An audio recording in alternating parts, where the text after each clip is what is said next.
नमस्कार दोस्तों, स्वागत है आपका मेरे चैनल पर। आज मैं आपको सोमवार व्रत कथा सुनाने जा रही हूँ। तो दोस्तों शुरू करते हैं। एक साहूकार था जो कि बहुत अमीर था। उसके पास धन की कोई कमी नहीं थी। साहूकार के पास सभी सुख और ऐश्वर्य के साधन थे, किंतु उसको एक ही दुख था कि उसकी कोई औलाद नहीं थी। दिन रात वह इसी चिंता में लगा रहता और वह पुत्र पाने के लिए हर सोमवार को भगवान चंद्रदेव व शिव जी की पूजा करता था, व्रत रखता था। साहूकार की भोलेनाथ के प्रति ऐसी भक्ति देखकर एक बार माँ पार्वती जी ने शिव जी से कहा कि हे नाथ, साहूकार आपका अन्य भक्त है और सदैव भी आपका व्रत और पूजा भक्तिभाव से किया करता है। आप कृपा करके इसकी मनोकामना को पूरी कर दे।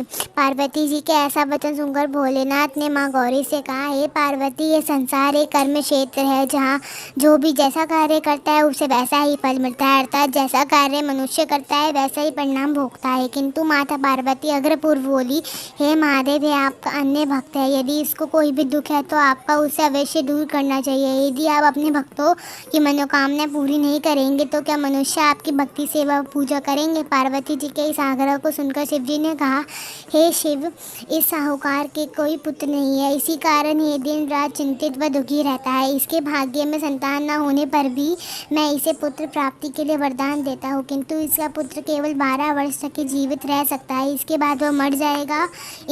इससे अधिक मैं साहूकार के लिए कुछ नहीं कर सकता। यह सब बातें साहूकार सुन रहा था। उसे यह सारी बातें सुनकर ना कोई खुशी हुई और ना ही कोई दुख हुआ।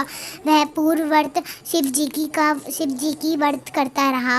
उस समय पश्चात साहूकार की पत्नी गर्भवती हो गई और 10वें महीने में उसने एक बहुत ही सुंदर पुत्र को जन्म दिया। साहूकार के घर में बहुत खुशियाँ मनाई गई, किंतु साहूकार ने अपने पुत्र की 12 वर्ष की उम्र जानकर कोई भी खुशी प्रकट नहीं की और इस संबंध में किसी को कोई भेद नहीं बताया। वह बालक धीरे धीरे बड़ा होने लगा। जब वह बालक 11 साल का हो गया तो बालक की माता ने साहूकार से उसके विवाह के लिए कहा, किंतु साहूकार ने कहा कि मैं इसे काशी जी पढ़ने भेजूंगा। साहूकार ने अपने साले को बुलाकर कहा कि तुम इस बालक को काशी पढ़ाने ले जाओ और इस विविध शिक्षा ग्रहण कराओ। साहूकार ने उसको बहुत सा धन देकर कहा कि रास्ते में जहाँ कहीं भी ठहरो वहाँ यज्ञ और ब्राह्मणों को भोजन कराते जाना। इस प्रकार वह दोनों मामा भांजे रास्ते में यज्ञ करते, दान देते और ब्राह्मणों को भोजन कराते जा रहे थे। रास्ते में एक शहर पड़ा। उस शहर में राजा की कन्या का विवाह था। एक अन्य राजा का लड़का बारात लेकर आया था, लेकिन वह एक आँख से काना था।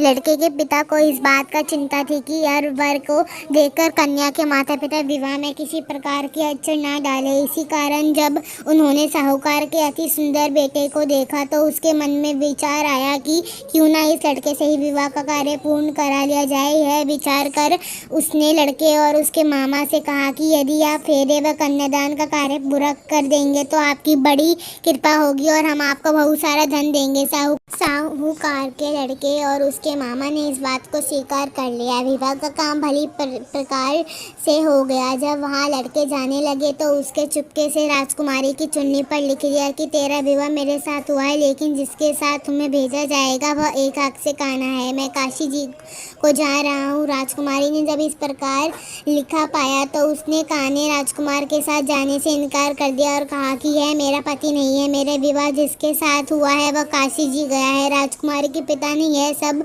जब सुना तो उसने अपनी कन्या को विदा करने से इनकार कर दिया। बारात वापस चली गई। उधर साहूकार का लड़का और उसका मामा काशी जी पहुँचे, जहाँ लड़के ने पढ़ना शुरू किया तथा अपनी अतिरिक्त समय मामा दानादी में व्यतीत करने लगे। इस प्रकार कई महीने बीत गए। जब लड़का 12 साल का हुआ तो उस दिन लड़के के मामा ने यज्ञ का आयोजन कर रखा था। अचानक ही लड़के की तबीयत खराब हो गई। लड़के के मामा ने कहा कि अंदर जाकर सो जाओ। लड़का अंदर जाकर सो गया। थोड़ी देर पश्चात लड़का मर गया। जब लड़के के मामा ने देखा कि वह मर गया तो वह बहुत दुखी हुआ। उसने सोचा कि मैं पहले यज्ञ पूरा कर लूँ तब कुछ सोचूंगा। लड़के के मामा ने यज्ञ पूरा किया और फिर रोना प्रारंभ कर दिया। वह बहुत जोर जोर से रो रहा था। संयोगवश शिव जी और पार्वती उधर से जा रहे थे। पार्वती जी ने भगवान भोलेनाथ से कहा, हे नाथ, कोई दुखी व्यक्ति रो रहा है, उसके कष्टों को दूर कर दो। जब शिव जी और पार्वती जी वहाँ पहुँचे तो उन्होंने देखा कि वह एक लड़का मरा हुआ पड़ा है। तब पार्वती ने देखते ही कहा, लड़के को पहचान लिया। पार्वती जी ने लड़के के मरने का कारण पूछा तो भोलेनाथ ने बताया, हे गौरी, इस लड़के की आयु इतनी ही थी, ये अपनी आयु पूरी कर चुका है। तब पार्वती जी ने विनम्रता पूर्वक कहा, महाराज, कृपा करके आप इस लड़के को जीवित कर दीजिए, नहीं तो इसके माता पिता इसके वियोग में तड़प तड़प कर अपनी जान दे देंगे। तो दोस्तों, आपको मेरा वीडियो कैसा लगा? मेरी वीडियो को लाइक करना, शेयर करना, सब्सक्राइब करना। तो दोस्तों, इसका अगला पार्ट मैं आपको पार्ट 2 में सुनाऊंगी, क्योंकि वीडियो बहुत ज़्यादा लंबी हो गई थी। धन्यवाद।